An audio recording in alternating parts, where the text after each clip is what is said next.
Pai do Senhor, meus irmãos, aí como amanheceu o dia, muito vento, muito leste. Para a glória do Senhor, meu irmão. Estamos esperando o vento se acalmar mais para nós ir embora, abrir a vela, né? Porque no abrir da vela, o vento pode rasgar o pano todinho. E aí, Classinho, meu irmão, o barco tá balançando? Demais, irmão. É medo de abrir a vela aqui. O vento aqui tá soprando de 50 km por hora, meu. Então é isso, meus irmãos. Deixa o seu like aí, compartilha. Vamos já se embora em nome de Jesus. Hoje é sábado. É a glória do Senhor.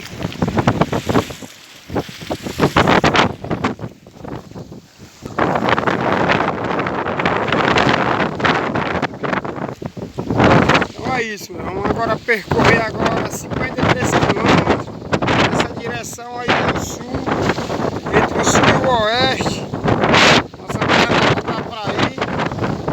Muito vento mesmo. Como vocês estão escutando aí as zoadas do vento aí no celular aí.